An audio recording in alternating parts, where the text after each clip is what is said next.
je suis curieux de voir enfin, je suis aussi curieux de comprendre le pourquoi. Je pense que là, il y a un vrai truc d'aller voir les gens et de dire, ok, pourquoi t'as mis, pourquoi t'as pas mis, pourquoi non, tu vois, de comprendre un peu le pourquoi certains n'ont pas suivi. Est-ce que c'était, ouais, bah, les gars, j'ai pas capté. Tu vois, peut-être j'ai pas capté, peut-être, ouais, c'est cool, mais enfin, ça, moi, ça m'intéresse pas. Enfin, tu vois, vraiment le comprendre le pourquoi du comment. En fait, et peut-être que je suis fou, hein. mais en Oui. fait, si tu fais partie des 4000 personnes qui sont venues à nos événements, en fait, il y a pas de. Il y a pas de. Il y a peut-être une personne qui est venue une fois, qui est en mode, ouais, c'est cool, mais bon, qui a pas créé de lien avec nous. Non, mais si, on lui a justement, servi un oui, verre. d'accord, ça, je m'en tape. Toi, tu parles des repeats qui viennent, Il y a- qui participent pas. ouais, beaucoup de repeats, beaucoup de gens qui me sont même venus 2 fois. Même tu viens une fois et je surkiffe. Tu viens une fois, je surkiffe, on t'a touché et je vois, en fait, je check les stats H24 des emails, des ouvertures, de ce qui bien part. sûr. Et t'es en mode, bon, ok. En fait, même si. Après, je suis dans la position, donc je suis peut-être biaisé. Mais t'es en mode. Même si demain tu fais un truc, je capte pas ce que tu fais. Frérot, je mets au moins 10 balles, qui est la première contrepartie. Je me allez. Mais je capte pas ce que tu fais, je mets 10 balles. Je capte ce que tu fais, je mets 250. Je sais pas à quel point j'étais imperméable au crowdfunding avant ça. En fait, là maintenant qu'on est dedans, j'ai l'impression que dès que je vais voir passer un crowdfunding, je vais dire tiens, Ah bah là, je te soutiens mon ref pour le coup, Marès. dès qu'il y a un crowdfunding de gens Alors qu'on connaît, que je vais soutenir, évidemment. ouais, voilà, exactement. Alors qu'avant, je me demande à quel point j'étais peut-être plus Mais en fait, imperméable. regarde, en fait, moi, je parle, et quand tu vas passer des crowdfunding, parfois le projet ne te touche pas. Et en fait, le projet Oui, ne te t'en as touche pas pas. profité, t'en as pas. Et en fait, du coup, quand tu le vois passer, tu donnes. Je pense à Fresh Africa, on avait contribué. Ouais, bien On sûr. n'utilise pas le produit pour autant, mais c'est Oui, mais le tu les go. soutiens, Exactement. bien sûr. Là, maintenant, c'est des gens qui sont venus au putain d'événement au moins une fois, qui ont participé, qui ont bu des boissons, qui ont mangé de la pizza, qui ont networké, qui ont rencontré du monde. Et ils ont rien donné. Mais ils ont rien donné. Mais c'est fine. En vrai, dans le fond. On n'est pas content. Dans le fond, C'est mignon. Dans le fond, c'est ok. Mais c'est juste que ça remet en question Le modèle. le modèle. Clairement, Et le modèle, non, il va de changer. ouf. On C'est continuera à faire nos événements une fois Et par mais mois, mais le reste. En fait, je pense, et après à voir, hein, encore une fois, c'est là toutes les réflexions qu'on a ici ensemble, tous les deux, et avec toi qui nous écoutes et tout, il y a un vrai truc où du coup, je mets un point d'interrogation sur la valeur perçue du fait que ça soit gratuit. Combien de fois on nous a dit sur place, putain, vous pouvez pas payer ça? Mais moi, je paye en fait pour ça. Et nous, on se disait, bah non, vas-y, en fait, juste c'est free parce que ça permet à tout le monde de venir. L'argent, il sera sur autre part, par du sponsoring, par d'autres trucs. Mais en fait, est-ce que la vraie truc, c'est pas de faire payer? Parce que comme ça, t'as mis ton billet, t'es venu. Putain, hier, tu sais que je suis allé à un truc, j'ai payé tant, mais c'était ça, il y avait ci, telle personne. Et je me demande du coup la valeur perçue quand tu mets de l'argent en face d'une expérience. En fait, là où c'est intéressant. Parce que tout le monde ne capte pas du coup quand c'est gratuit. Il y en a qui le captent. Évidemment, il y en a plein. Et la preuve, c'est ceux qui ont participé, je pense, au crowdfunding en fait. Là où nous, notre expérience, il y avait un 0 face à un truc qui, je pense, vaut très cher, était ultra quali. Bah en fait, c'est quoi l'impact du coup derrière sur ce truc-là? En fait, les gens, je pense que peut-être le volume aussi. Le fait d'en avoir fait plein. Ouais, il y en a tout le temps. Je sais pas. Il y a un truc de rareté, de prix, de valeur perçu sur ce truc d'événement-là que tout le monde ne capte pas du coup. Je pense qu'il y en a plein qui le captaient naturellement de se dire oh, putain, c'est un truc de ouf et en plus c'est gratuit. Alors qu'en fait, je pense que la perception de valeur doit changer. Donc je sais pas si c'est en faisant payer. Je pense qu'en fait, il y a juste le. Je pense que la perception de valeur du gratuit doit rester aussi là. Dans le sens où, en fait, quand tu fais des choses gratuites qui sont mieux que ce qui se fait autour, tu marques quand même les gens de se dire putain, c'est une dinguerie, j'ai participé à un event qui était gratuit, j'ai eu des dingueries. Mais du coup, c'est comme un logiciel. Tu as les deux plans. Il est trop bien le plan gratuit. Mais en fait, quand tu payes, c'est souvent que tu as plus de features, c'est mieux. Tu as accès à plus de choses. Donc en fait, si tu te compares à du gratuit et tu me dis on fait mieux que du gratuit, ouais, ok. Tu fais mieux que du gratuit qui se fait à côté en fait. En gros, ton gratuit, en fait, ça revient à la stratégie des chaînes YouTube. Pourquoi est-ce que tout le monde s'excite sur les chaînes YouTube? Parce qu'en fait, on te donne accès à des choses qui sont de base payantes gratuitement. Mais derrière, il y a un business model. C'est pour ça que tu te donnes le gratuit et que tu fracasses ce qui se fait déjà en payant en le distribuant toi gratuitement. Certes. Nous, le modèle qu'on va avoir dans les prochains mois et ce qu'on va appliquer, c'est dire ok. Si tu modifies ton modèle. Là, on va modifier le modèle et on va dire ok, on va jouer sur les deux perceptions de valeur. Premier modèle, c'est on va continuer à faire des événements gratuitement tous les mercredis. Donc, tu as ton événement tous les mercredis qui est gratuit. Par contre, nous, on va en organiser plus avec pour le coup. Là, tu vas avoir tes boissons. Là, tu vas avoir tes pizzas. Et là, c'est payant l'événement. Et si tu veux participer, bah, tu payes ta place. teste, ça c'est un truc qu'on a mis, qu'on s'est dit qu'on allait tester, Ouais. mais on n'a aucune idée de si c'est ça le modèle qui fonctionne. Et on va voir si ça va fonctionner. De ouf, Oui, oui, bien sûr. Oui, non, mais tu dis ça en mode comme si c'était le truc Parce que qui va fonctionner. Je parle de la perception de valeur. Là, pour le coup, tu vas avoir un événement T'as vraiment. qui est gratuit et qui est quand même stylé. Ouais, mais bien par sûr. contre, tu vas avoir un autre événement, du coup, plus. Oui. Mais plus c'est sélectif. vraiment sur le business model autour. C'est que du coup, tu comprends aussi pourquoi certains sont gratuits. En fait, parce Ouais. qu'en fait, du coup, tu vas vendre ton membership premium Exactement. pour accéder à d'autres. C'est ça le truc. Oui. C'est là que ça revient à ce que tu dis sur le pourquoi tu fais du gratuit. C'est pour vendre ce truc-là derrière. C'est ça. C'est tout. Moi, je parlais vraiment plus de cette perception de valeur en mode. Ouais, en fait, je pense qu'on a trop banalisé un truc free. Tu vois. Et du coup, du gens se disent ouais, ok. En fait, tu vois, même si on voit, il y a plein d'événements business, c'est super cher. En fait, peut-être parce que du coup, ça met un tri, ça met un filtre. Les gens qui viennent pas, il y a peut-être moins de monde. Mais les gens qui sont là, ils se disent putain, ouais, j'ai payé. Ok, je suis avec d'autres gens qui ont mis un vrai billet pour y accéder. Je dis pas que c'est le modèle qu'on va appliquer. Hein. Je dis juste, je comprends aussi ce truc-là. Maintenant, je comprends un peu plus. Là où avant, je me disais, mais en fait, vas-y, nous, on donne. Beaucoup plus intéressant, en fait. Vas-y, plus accessible, plus de monde. Il y a un vrai truc de. Communautaire, venez choper et tout ça. En fait, là, maintenant, tu te dis, bah ouais, je comprends l'autre côté aussi. Je comprends vraiment l'autre côté. Et surtout pour ceux qui organisent. Et même dans la perception, en fait, des gens, tu vois. Clairement. Tu vas à un truc, t'as payé. Déjà, donc, t'as sorti, t'as déboursé de l'oseille. Et t'arrives dans quelque chose où t'es en mode, ok, donc tout cela autour de moi, normalement, ils ont payé. Peut-être quelques invites, des choses comme ça. Mais, ouais, ça doit faire un vrai tri, un vrai filtre, plus quali pour tout le monde. Les gens qui organisent, du coup, ils ont de l'oseille pour augmenter encore l'expérience que tu vis. Parce que nous, c'est pareil, du coup, tu vois, les derniers temps, il y avait moins de pizza. Parce que du coup, forcément, c'est gratuit. Donc, t'as pas forcément le cash tout le temps pour réinjecter dedans. Donc, c'est aussi ça. Tu baisses ton expérience parce que c'est gratuit.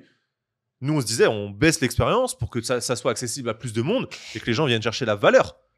Tu gardes ta valeur, mais tu baisses ton expérience. Il y avait de moins en moins des. L'expérience était quand même bonne. Parce que il te manquait que les pizzas. Oui, mais c'est un truc qui nous faisait kiffer de balancer des pizzas à tous les événements. Là, il nous manquait que les pizzas, mais tout le reste était canon. T'enlèves un bloc d'expérience parce que tu veux garder ta valeur. Tu considères que la valeur était plus importante et tout. Mais du coup, les gens, ok, à quel point ils perçoivent cette valeur et le prix que ça vaut, sachant qu'ils n'ont plus l'expérience autour. Ils perdent un peu d'expérience autour. Même si l'expérience, elle était ultra stylée, tu vois. Alors que nous, on pourrait maintenir cette expérience, voire améliorer cette expérience-là, en repensant soit le business model, c'est ce qui va se passer, en repensant le business model derrière ça. Bref, c'est assez intéressant, c'est difficile aussi, je pense, à concevoir de l'extérieur, tu vois. Je me demande à quel point, sans l'organiser, en fait, tu peux le comprendre. En fait, nous, on le comprend que maintenant, avec du recul, en fait. Parce que là, maintenant, on a ce truc de, tu te dis, voilà, les gens n'ont pas participé, à quel point, du coup, on a ce service rendu pour 8 mois de trucs free pour tout le monde, quoi. Donc, ouais. Donc, en fait, je pense que la relation doit être plus saine de base. En fait. Oui. Ça doit assainir la relation. En mode, écoute, parce que là, tu as la sensation de te faire un peu zob, dans le sens où tu donnes beaucoup, et quand toi, tu demandes, on te donne pas. Ouais. Donc là, tu es un peu en mode, attends, moi, j'ai beaucoup fait quand même. Pourquoi tu m'aides pas un petit peu, là? À hauteur de ce que tu peux, en plus, je te demande même pas de te tuer. Juste, tu peux m'aider un peu. Et du coup, en fait, ça va assainir la relation de base. Et ça me fait un peu penser avec le contenu qu'on faisait et tout au début, tu vois, par exemple, avec Camibus. Genre, en fait, on était dans un truc d'euphorie, de try, vas-y, on essaie. Et sans vraiment autant de son côté que de notre côté, de se dire, vas-y, faut qu'on délivre ça, toi, il faut que tu sois capable de délivrer ça. Et je pense, en fait, ça aurait été une meilleure expérience pour tout le monde. Ça s'est super bien fini et on se côtoie encore là-dessus. Mais du coup, c'était un fail, en fait. Ça a été un fail d'exécution des deux côtés. Ça n'a pas rendu vraiment ce que nous, on attendait, ce qu'elle pouvait attendre aussi, je pense, de notre côté. Et en fait, là, c'est un peu la même chose. On pensait que, et en fait, au final, tu te rends compte que, non. Alors que, vas-y, tu sais quoi, on va mettre le contrat de base. Tout le monde va remplir ses parts du contrat. Si tu remplis pas ta part de contrat, t'as rien. Et nous, on n'a rien si on remplit pas la part de notre contrat. Et juste assainir ce truc-là avec de l'oseille, en fait. C'est con, mais il y a un vrai truc. Sinon, c'est tu te fais avoir, quoi. T'as l'impression de juste te faire avoir. Ouais. C'est ce qui va être mis en place ouais, de ouf. assez rapidement. De revoir tout ce business model autour des événements. Que ce soit même pour nous autour des partenaires. Et même challenger aussi l'idée du de ce truc de Wall of Partnership. Ce Wall of Love pour les partenaires, de se dire est-ce qu'on veut vraiment avoir 100 marques avec nous dans le lieu, ou est-ce qu'on veut justement des marques plus impliquées. En des fait, marques plus impliquées qui nous suivent déjà. Ouais. Pourquoi est-ce qu'on mettrait le logo de Fiverr dans un groupe de 100 logos, alors que eux nous suivent depuis X nombre de mois maintenant, qui nous financent depuis X nombre de mois. Ouais, puis même en fait, c'est dans le format actuel du Wall of Partner, il y avait un truc un peu one shot. Ouais. Qui est bien, que t'as un peu ce truc de j'ai soutenu au tout début, genre en gros j'ai donné je vous ai aidé à vous lancer, j'ai mis une pierre avec vous, et voilà. Ouais. Et il y a un truc un peu, du coup, après derrière, il n'y a plus personne. Ouais. Dans nous, ce qu'on proposait et dans ce que la boîte pouvait faire aussi. Donc en vrai, c'est kiff-kiff. Hein. Mais en fait, je sais pas si c'est le bon truc que je veux, tu vois. Je sais pas, je suis pas sûr que ça soit vraiment ça le plus intéressant, et pour nous, et pour la brand, et pour les gens qui utiliseront ce lieu avec nous sur les prochaines années.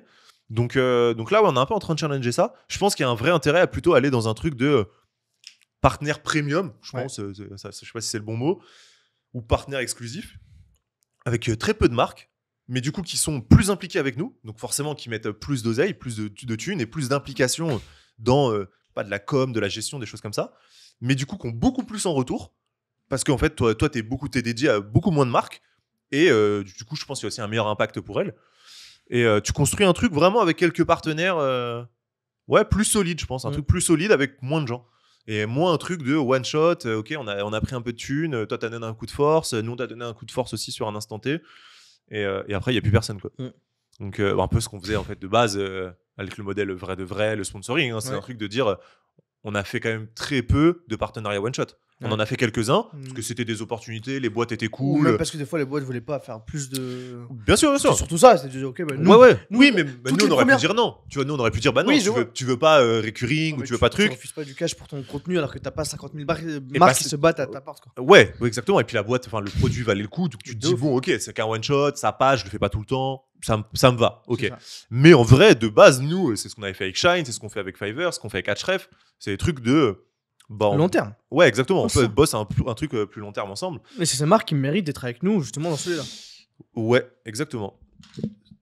Et même s'il y a de nouvelles marques en plus dans ce truc-là, c'est un truc comme ça que je veux bosser. C'est un truc que vas-y, viens, on pense en fait plus long terme, plus impliqué dans le bloc. Donc ouais, gros taf. On n'est pas content d'eux. On est content de personne. On est content de personne. Non, là pour le coup, le truc des marques. Il n'y a pas de mécontentement particulier. Non, pas du tout. C'est plus un truc de se dire. Après, la campagne, on l'a pas lancée non plus. Hein, non, mais c'est pour ça. C'est pour ça, là, il y a ce truc de. Ouais, avant, en fait, c'est juste de se dire attends, est-ce que c'est le bon truc ? Maintenant qu'on est dedans, maintenant qu'on voit, en fait, non, c'est peut-être pas ça le meilleur move. Il y a peut-être un truc rendre à d'autres gens et faire des trucs un peu plus approfondis.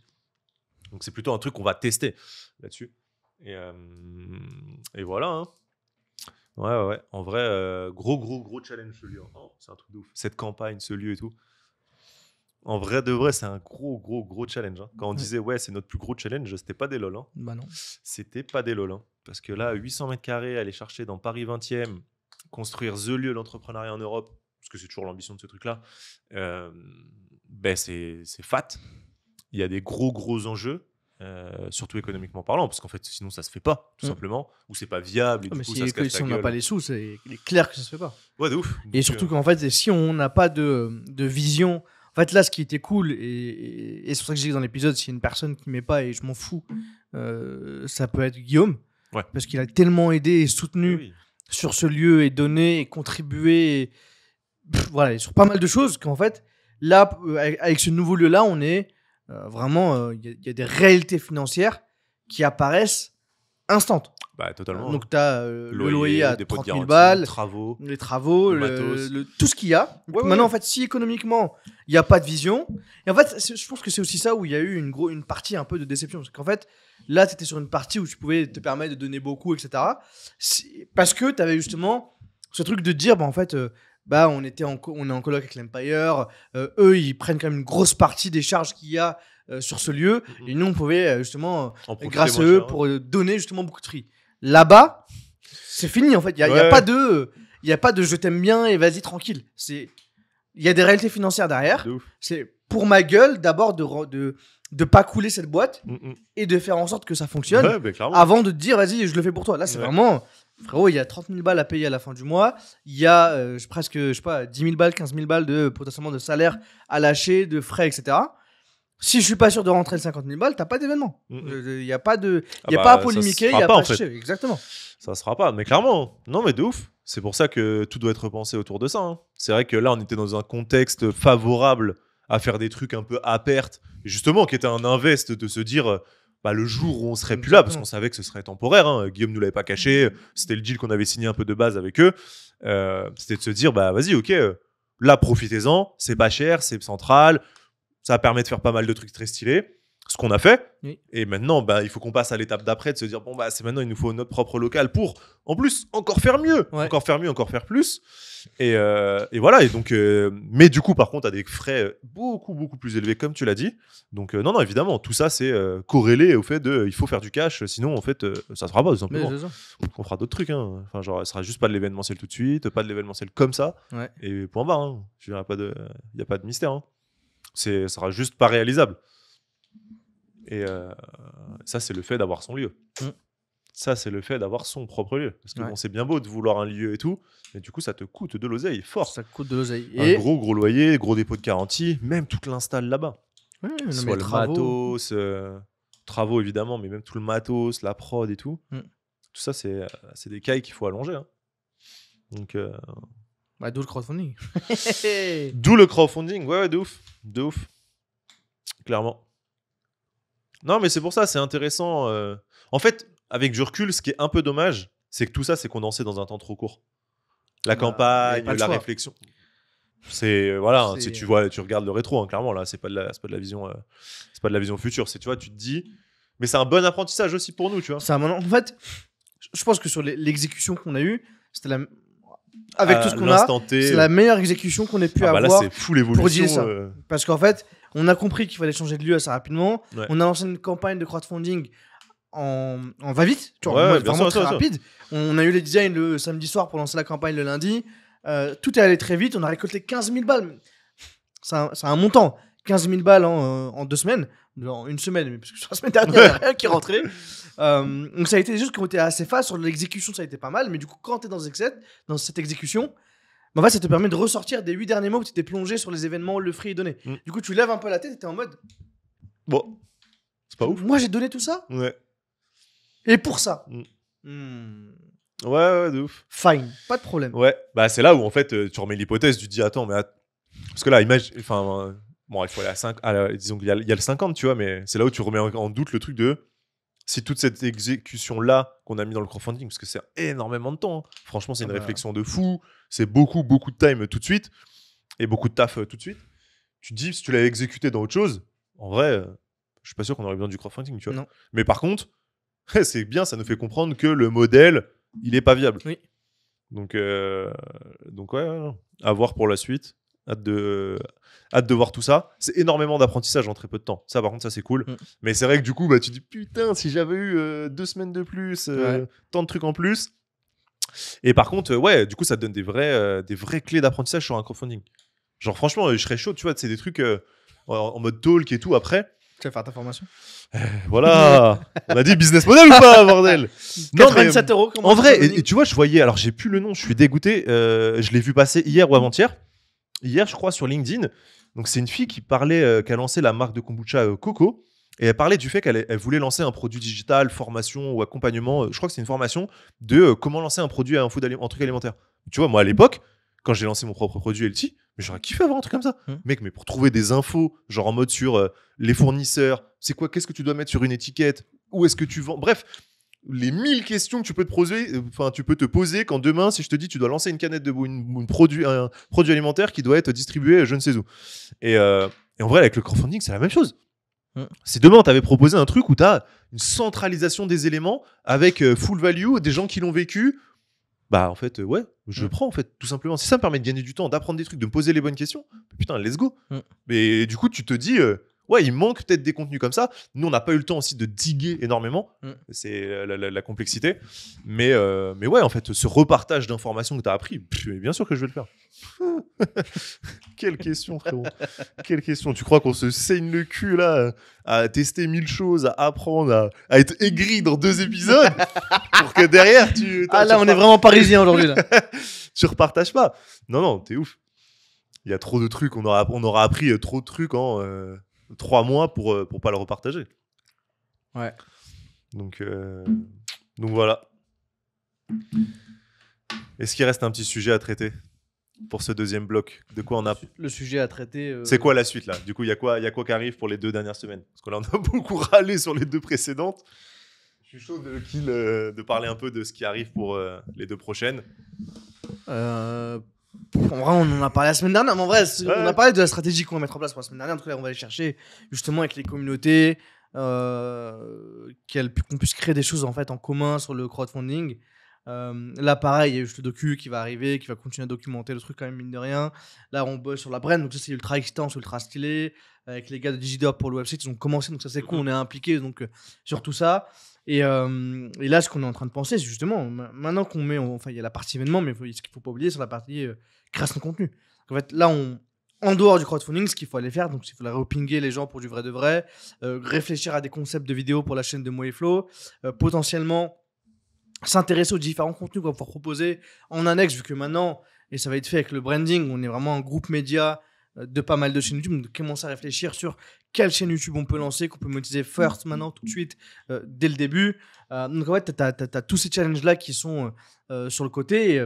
Et donc mais en fait, le problème, c'est qu'on peut pas y réfléchir maintenant, vu qu'on est plongé dans ce crowdfunding. Vu qu'on est bloqué en fait dans ce truc de. C'est dur de sortir de ça. Tu peux pas sortir en de ça. En fait, quand t'es sur autre chose. Moi, ça me fait chier sur les épisodes parce que ça revient tout le temps en crowdfunding en ce moment. Ouais, on parle que de ça, alors qu'il y a 1000 autres trucs à côté. Exactement. Ouais. Bah, c'est parce qu'on le vit là. Et peut-être que du coup, la temporalité une semaine, c'est très court. Et du coup, on se répète sur pas mal de choses de ce qu'on a vécu la semaine dernière. En fait, il n'y a pas non plus, malgré. Bah, ça, c'est sur la semaine de crowdfunding. Mais après, là, on a rajouté pas mal de choses. Ouais, bien sûr. Etc., en fait, on revit des choses différentes. On a des updates, des trucs. Donc là-dessus, totalement d'accord. Maintenant, c'est vrai que même quand tu fais autre chose, t'es en train d'exécuter autre chose, tu te dis, mais putain, est-ce que c'est pour le crowdfunding? Et t'es en mode, putain, est-ce que c'est bon? Mais alors, en fait, il y a tout le business. Il y a tous les clients de l'agence. Il y a plein d'autres trucs à faire tourner. Et même Flo Modia en tant que créateur de contenu média. Là, tu te dis. Putain, mais faut faire tourner le business, faire ton crowdfunding. Et de ouf, dès que t'es sur autre chose, putain, le cerveau, il cogite. C'est une dinguerie. Ouais, non, mais c'est... Et en plus, anticiper toute la suite, évidemment. Et ouais, surtout vrai de vrai, là, j'ai bien envie de remettre un coup dedans. Franchement, c'est con, mais on le sait, hein, c'est un format qui est... En plus, maintenant, on est 2 devant la cam. Tout quitter pour vrai de vrai. Tout quitter, ouais. Crowdfunding raté, tout all-in vrai de vrai. Non, mais ouais, c'est vrai que tu te dis... en plus, c'est un contenu qui était cool, dont nous-mêmes, on se nourrissait énormément. Les gens ont kiffé, c'est quand même un truc qui nous a amené là où on en est aujourd'hui. Donc, hâte de retourner les prochains. Puis en plus, il y a des noms très stylés dans le pipe. Hâte de les tourner avec eux. Hâte de tourner ça. Bon, d'ailleurs, si t'as regardé jusqu'au bout, abonne-toi, mets ton like, lâche les 5 étoiles sur Apple Podcast, Spotify. Va participer à la campagne de crowdfunding parce que c'est toujours en cours. Et nous, on se retrouve dans quelques jours pour le prochain épisode. Ciao, bye bye.